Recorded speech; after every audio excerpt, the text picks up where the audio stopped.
जाति जनगणना होगी, सभी जाति सभी धर्म के लोगों को तब पता चलेगा कि किसकी क्या आबादी है। न सिर्फ ये पता चलेगा बल्कि ये भी पता चलेगा कि आय के स्रोत पर किन किन जातियों का कब्जा है, यूनिवर्सिटीज पर किन किन लोगों का कब्जा है, शिक्षण संस्थाओं पर किन किन लोगों का कब्जा है, और सरकारी नौकरियों पर किन किन लोगों का कब्जा है, किन किन जातियों का। और दूसरी बात कि जो गैर सरकारी क्षेत्र हैं, सबसे बड़ा सेक्टर आजकल तो पब्लिक सेक्टर में सरकारी नौकरियां बेच रही है ये सरकार हमेशा, तो पब्लिक सेक्टर में सरकारी नौकरियां कम होती जा रही हैं, लगातार कम होती जा रही हैं।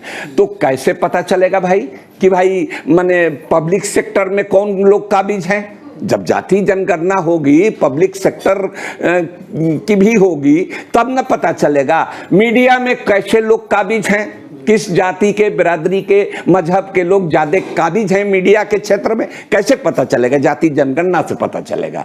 तो मेरे साथ जाने माने पत्रकार और फॉर्मर एमपी अली अनवर साहब हैं।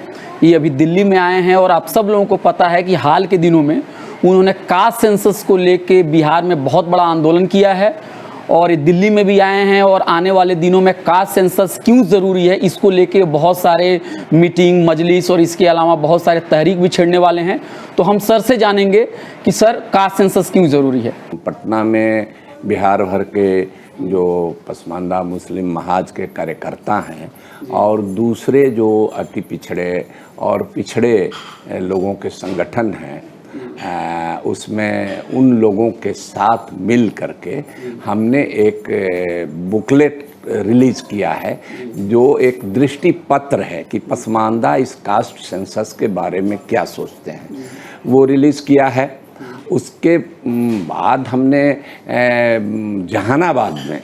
जहानाबाद में एक बड़ी सभा की है और अपनी बात हम वहाँ लेके गए हैं।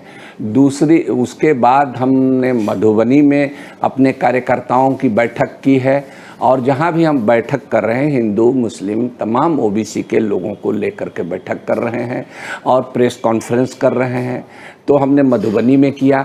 मुजफ्फरपुर में हमको कोई भी पसमानदा मुसलमानों की ऐसी बिरादरी नहीं है जो उस मीटिंग में नहीं आई हो, उनके नुमाइंदे नहीं आए हों, और एक प्रेस कॉन्फ्रेंस में भी वहाँ पर ये किया और हमको इससे काफ़ी तक़वियत मिली है और हमको बल मिला है कि तमाम जो पिछड़ी जातियों के लोग हैं, हिंदू मुस्लिम, खास करके मुस्लिम पिछड़ी जातियों के लोग, अति पिछड़ी जातियों के लोग, सब लोग कह रहे हैं कि आप के साथ हैं, आपके स्टैंड को पसंद किया गया है।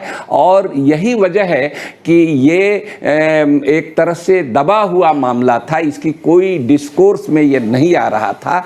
तो तमाम नेशनल अखबारों ने, इंडियन एक्सप्रेस ने, हिंदू ने, द प्रिंट ने, हिंदुस्तान ने, और दूसरी उर्दू में, सबसे बड़ी बात यह है कि इस बार पहली दफ़ा मुझे उर्दू अखबारों में, लेकिन हमको बहुत शिकायत रहती थी, लेकिन इस बार देश भर में उर्दू अखबारों में ये हमारा मसला छपा है। हमारा कहना ये है कि भाई जब पिछड़े की बात होती है तो उसमें मुसलमान भी पिछड़े हैं, जब दलित की बात होती है तो मुसलमान भी दलित हैं। तो ये इन सब लोगों को ले करके एक होलिस्टिक व्यू होना चाहिए।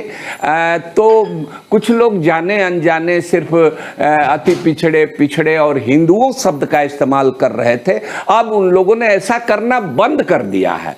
तो हमारा ये भी कहना है कि ये जाति जनगणना जो धर्म के आधार पर अभी तक होती रहती है उसको बंद कर देना चाहिए, और जो जनगणना होती है जाति के आधार पर, धर्म के आधार पर इतने दिन तक ब्रिटिश पीरियड ने कराया और अभी तक उसी 1931 के सेंसस के आंकड़े से काम चला रहे थे, जिसमें काफी तब्दीली आ गई है। है। मुल्क का बंटवारा हो गया, एक भाग में नहीं 3-3 भाग हो गया, पाकिस्तान बन गया, बांग्लादेश बन गया। दूसरी चीज की राज्य भी बटे हैं और जिले भी बटे हैं।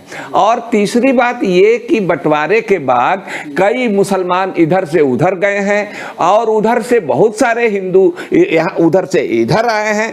तो ये जनगणना सब चीज अंदाज पर चल रहा है। हम लोगों के यहाँ कहा जाता है कि अटकरे पचे 150, तो इसी तरह से अंदाज पर चल रहा है। अरे भाई, आप आरक्षण दे रहे हैं और हम जो बात कह रहे हैं वो सुप्रीम कोर्ट और डिफरेंट हाई कोर्ट कह रहा है। अभी देखिए छत्तीसगढ़ के हाई कोर्ट ने कहा कि भाई आपने ये जातियों को आरक्षण दिया तो आपका कोई डाटा है क्या, डाटा तैयार कराइए। तो डाटा सर्वे ही सही, वो सर्वे करा रहे हैं। उसी तरह से सुप्रीम कोर्ट ने भी कहा कि भाई आरक्षण, आप जानते हैं कि 10% जो रिजर्वेशन दिया था या मराठा का रिजर्वेशन, उसको भी टर्न डाउन किया। तो उसको वो कह रहा है कोई डाटा है क्या। मान लीजिए कि शिकायत है पिछड़े वर्गों की कि भाई 10% इनको कैसे दे दिया, इतनी आबादी कहाँ है, ये तो कुल आबादी में इतनी आबादी है, करीबी के नाम पर 10% दे दिया। इनका 6% होना चाहिए, कोई कह रहा है कि 4% होना चाहिए। उसी तरह से उधर अगड़ी जाति के लोग, सवर्ण लोग कह रहे हैं कि हमको 10 ही क्यों मिला, हमको 16 मिलना चाहिए। तो ये कैसे फैसला होगा जब